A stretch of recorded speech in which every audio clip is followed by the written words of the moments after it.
Hello and welcome. This is Mouse Gunner. I'm going to have a playthrough of Mountain Blade Warband Viking Conquest, which is a DLC that is added on to the original Mountain Blade Warband game. Now, the developers of Viking Conquest are not reinventing the wheel. They're essentially refining and adding on to the original Mountain Blade Warband game. But you have to expect this is Mountain Blade Warband is a 4-year-old game now. And you're going to have to expect some dated graphics, some dated design. But the developers of Viking Conquest have done a great job adding a lot to this game, and I'm hoping to show you guys all of the value that has been added into this DLC. Now you're going to have to excuse me. I may cough every once in a while. I'm still kind of overcoming a little bit of sickness, so I may cough every once in a while. I apologize for that. So let's go ahead and get into the game. Now, just as in the previous game of Mountain Blade Warband, you're going to be coming into a vast game world which you play a part in. Now, one thing for people that are familiar with the original game that they add in right away is the storyline campaign. Your other option is a sandbox campaign, which would have been more similar to what you would see in the original Mountain Blade Warband game. One criticism of the original Mountain Blade Warband game is that it was a sandbox world. You pretty much made your own story. There was no actual existing story. But that was also a point of praise by a lot of the people that really liked the game because you made your own story. Now, to show off what this DLC has to offer, we are going to do the storyline campaign. And from what I've seen of it, I've only kind of gotten a little bit into it. It is kind of story heavy, so the pace of this is probably going to be a little bit on the slow side. And I, as opposed to maybe some other YouTubers you've seen, Let's Players, I'm going to actually read through a lot of the dialogue. So the pace of my coverage is probably going to be a little bit on the slow side, but that's the way I like to cover my games. Now, we're going to pick the storyline campaign, as I said. Also, we have some interesting choices here. Now, stamina I'm going to select. Essentially, we're going to have a stamina bar, and I think that's within keeping with the original game. Now, armor penalty essentially gives characters that have heavy armor a skill penalty for wearing it. I'm not going to select that, although I have considered it, and it would be kind of nice to maybe do it in a future playthrough, but I'm just not going to do it for the sake of this game. Now, we're going to do autosave because I'm going to try and do this. I'm not going to, reload things if I make mistakes, so we're going to have the autosave feature set to on. We're going to do rest improves morale, so essentially what this is stating is if I don't rest my troops every once in a while, their morale is going to deteriorate. You know what, I'm not going to do that just for sake of speed of gameplay, although that would make it a little bit more realistic. Now, insane damage I'm not going to select because that's kind of a hardcore selection. I am going to select gore, though, so if, you're a little bit squeamish, then I'm sorry, but that's just the way I'm going to play. So that's our initial selections. We're going to go ahead and hit continue. And I had a little bit of trouble the first time I did this, getting the continue button to actually work for me. Okay, there we go. That took a while. Okay, so this is our story. We're in the 9th century, long gone are the lights of Rome, absorbed by the tide of time. Yet several centuries remain until the golden age of knights and princesses to come.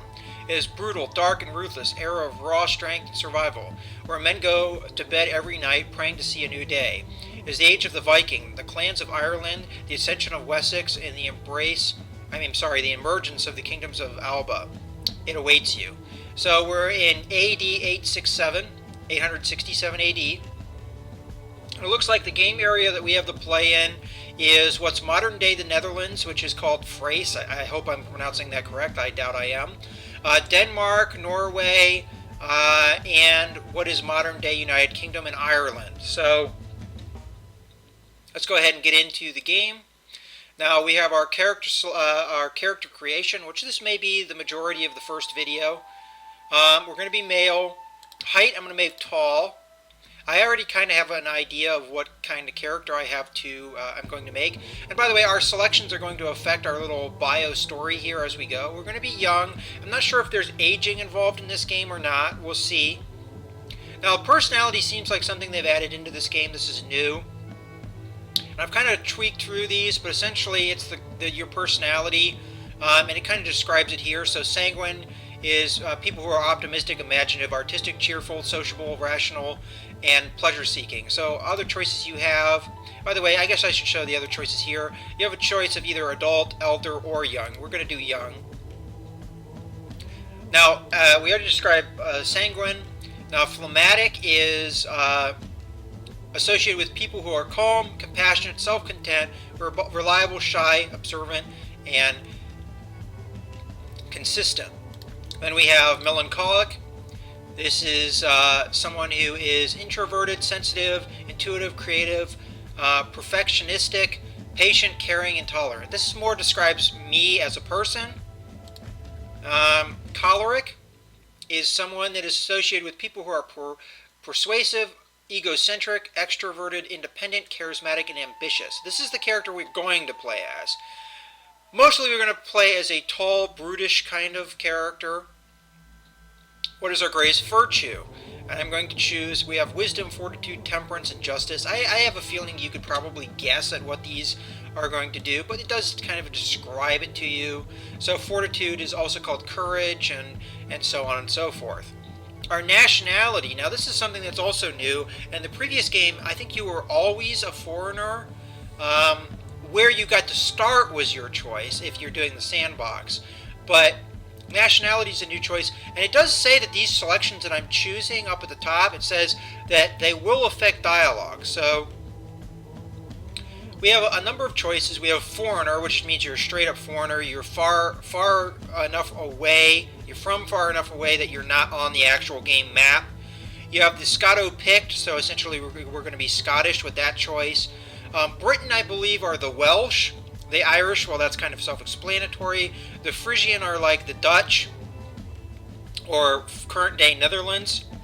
The Norse are obviously the Norwegians. And the Anglo-Saxon are the, I'm not going to say the original, but, they're essentially what we consider modern-day England is the Anglo-Saxon area. Later you had the Normans come in that kind of affected that culture as well, but the Anglo-Saxons are essentially going to be English. We're going to pick Norse because I want to play as a Norwegian character. Now we have our father's occupation. Now this is in keeping with the original game, and it kind of has the same complaint I had with the original game, is you don't have really too many choices. Now obviously most of these are self-explanatory, but this is the profession of your father, but it's going to kind of affect you as a person. I'm going to choose peasant. So it gives you a little description here. You were born years ago to a peasant. You were born into a small community directed by a nearby lord.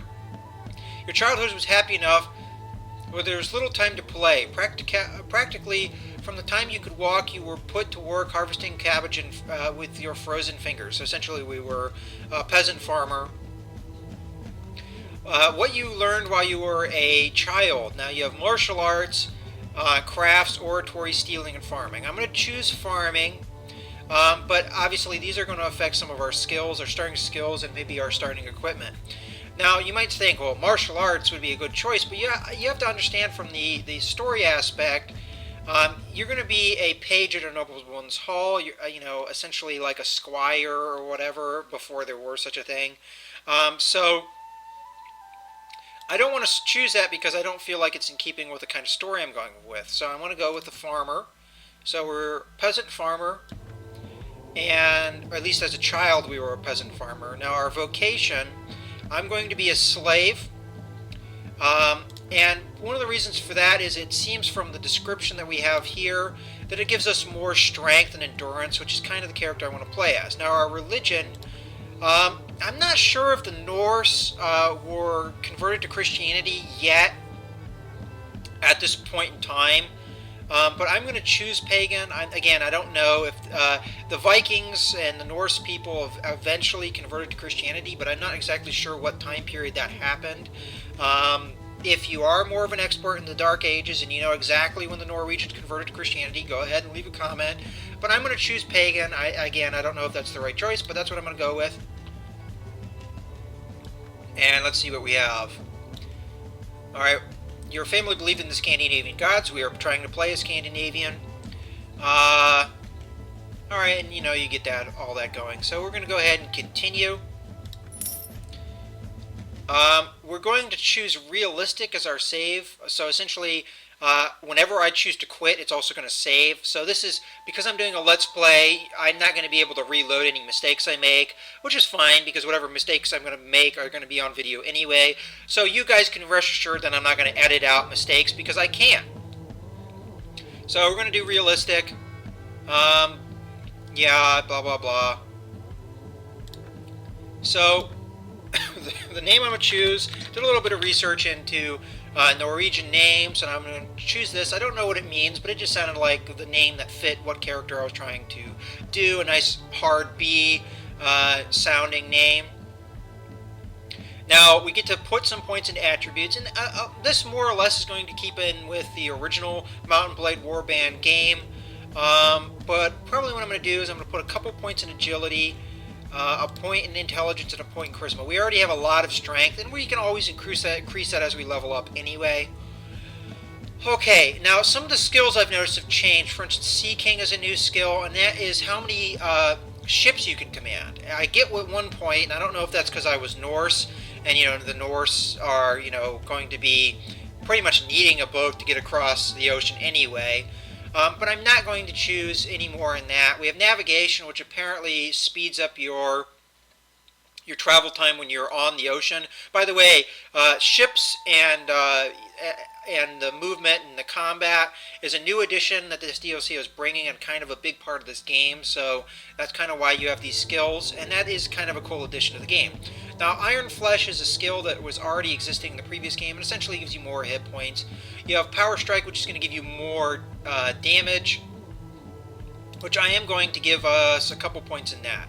Now, from what I can tell of this game, I think in the previous game, Mount & Blade Warband, the vanilla, for every 3 points of attribute, you could get 1 skill. This game seems to actually work on for every 2 points of attribute, you can get 1 point of skill. So a little bit more higher skill level, and even the starting skills, I'm getting quite a lot more, I'm noticing.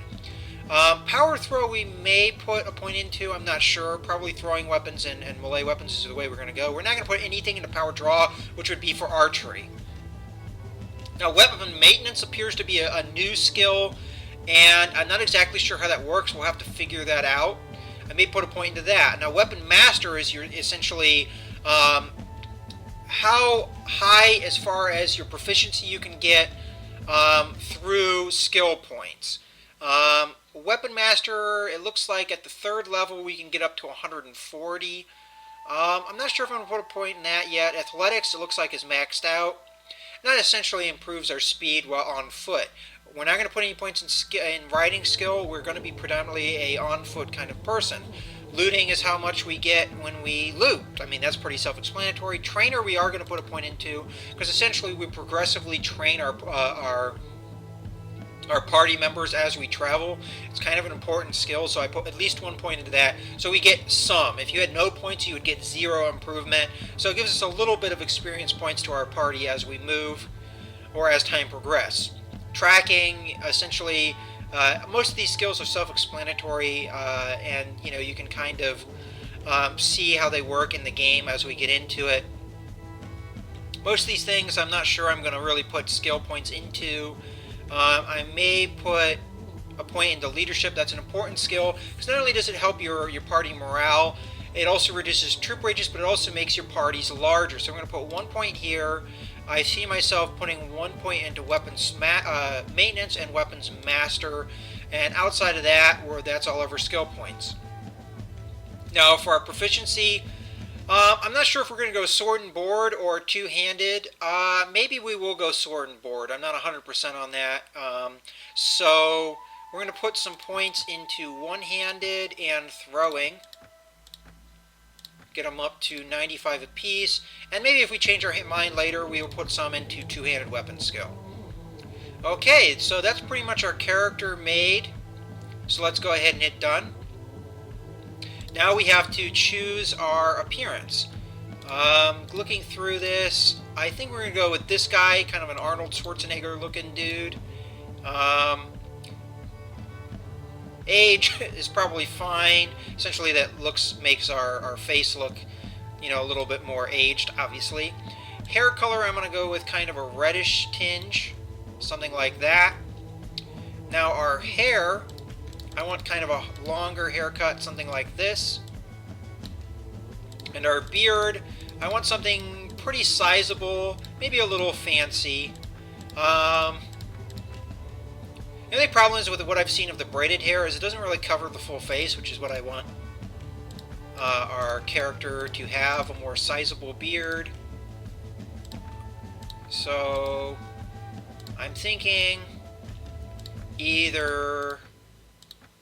Yeah, that's probably what I'm looking for, exactly there. We got a little braided mustache and, you know, a nice big burly beard. I'm not going to mess with any of these other things, but you can change your face with and, you know, all that stuff. I'm pretty happy with the way the guy looks. He's a nice big burly guy. So we're going to go ahead and hit done. And we may show a little bit of the beginning part of the story, but this, as I said, this is very story heavy, and especially with the first couple videos, expect this to progress a little bit on the slow side. So we're going to hit done. Okay, you can't sleep. You can hear the constant crunch of the boat hull, smell sea brine, and feel the breeze caressing your face, but your eyes are closed and refuse to open, and your mind keeps dreaming, remembering other times, a past life that feels far away. Then you remember less every day, even though not many months have passed since your departure. Now the future is uncertain. Your journey has brought you to the Frisian Sea, hoping to find news about an old sorcerer who takes care of all ills. Because your mother is sick, for her, you left everything behind, a world you knew like the back of your hand, and paid for passage on a north boat, a punchy merchantman. It's slow and clumsy, but its captain has promised to take you to the remote part of Fries, where the sorcerer lives, which Fries is that modern-day Netherlands, just to remind you. Your mother travels with you. Nobody else has joined you. Her illness progresses, and there are days when she no longer recognizes you, but she appears to be completely sound at other times. Every morning you wake up not knowing which day it will be. Will you be able to converse with her, or will you have to tie her to a post so she does not fall overboard? You need to wake up, though. Your eyes oppose you, and your mind boils with fever. One more effort, your eyelids obey. So we're going to go ahead and continue. We're just going to do this initial part of the story. So we're loading in here on a boat, and we have our captain. Westahul, Brune, are you well today? You were moving violently in your sleep and saying incomprehensible things. My sailors thought you were being tormented by a spirit. Where am I? What is this place? Oh, this is bad. You don't remember anything. My name is Evo Leof. Sorry if I butcher pronunciations and names, but you should be able to expect that. We're going to have a lot of, you know, Norwegian, Germanic type names, and maybe a little difficult for me to pronounce some of them. I am a dumb American after all. I am the captain of the ship, the Wooden Reich. I'm hoping that's how that's pronounced.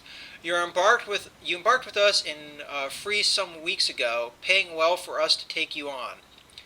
I'm just going to say yes, I remember now to shorten the dialogue.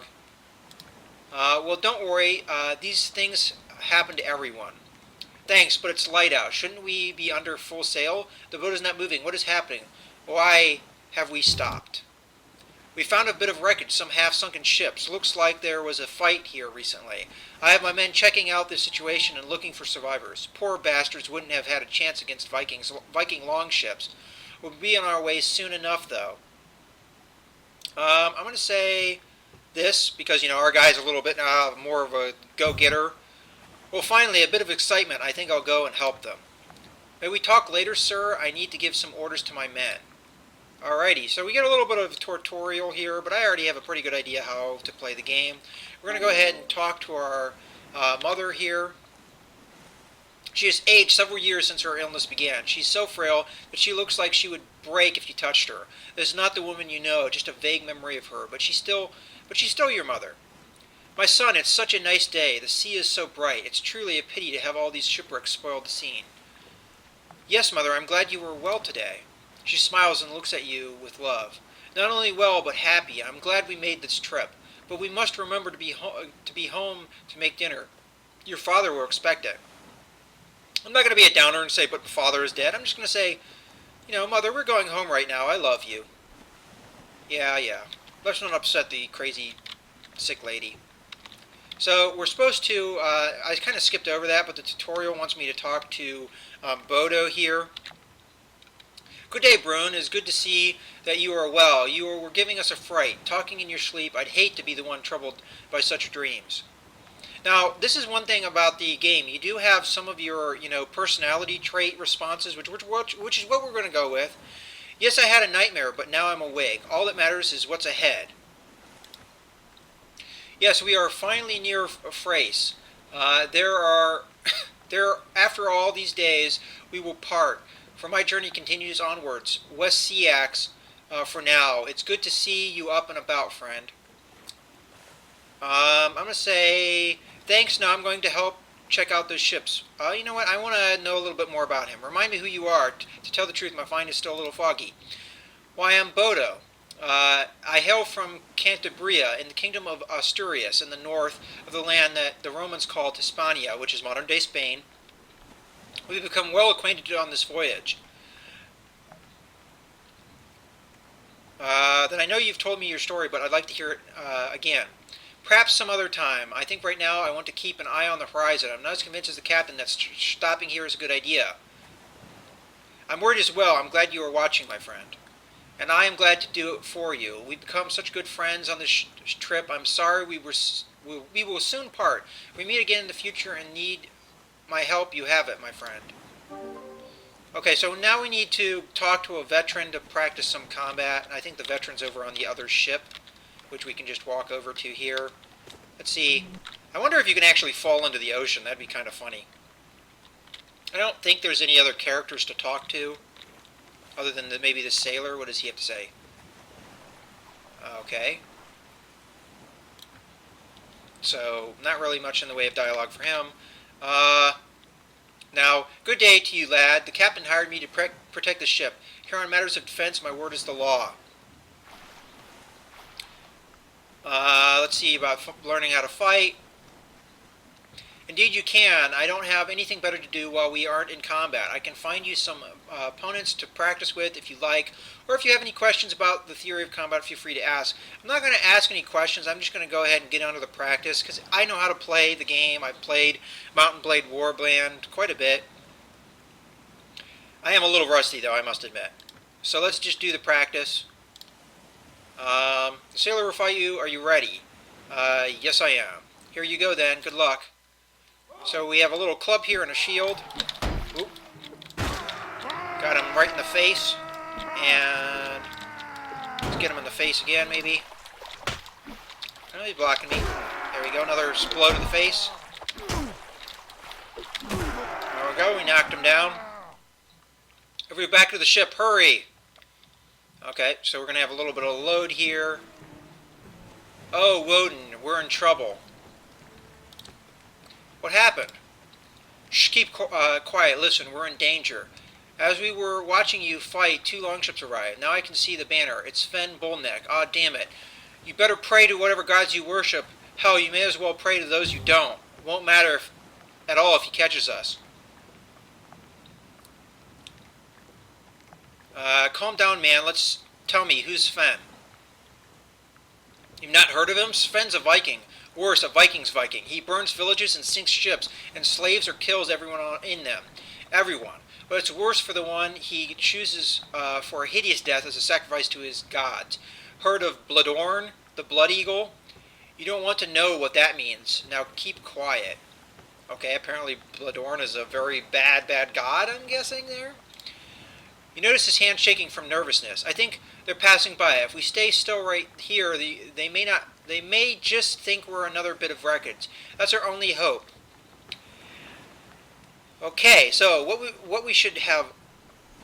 Wait, what? We should have already been escaping to the mist. Roman, for all it's worth, we could say that. Or, please calm down, my friend. We mustn't make a wrong move here. We'll say that. I don't really know if there's a right choice in this regard, but we'll go ahead. Now he looks scared. Sven spotted us. They're turning this way. Nothing for it but to move. Cut the anchor and start rowing. Oh, Woden, it's no use. Help. And we're about to get into some combat. Here they come. And all I have is an axe and a knife. No shield. Bodo shouts, Brune, fight. I am yet with you. Alright. Now, the first time I played this, we weren't really successful, and I honestly don't know if there's a way to win this fight.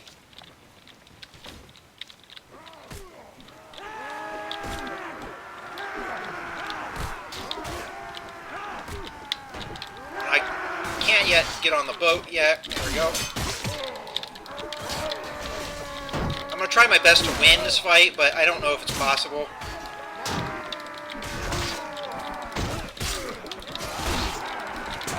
Ah. Yeah, I'm already pretty outnumbered here. Yeah, that was pretty much it. We were pretty outnumbered and not much hope of winning, and I think that's kind of scripted to be that way.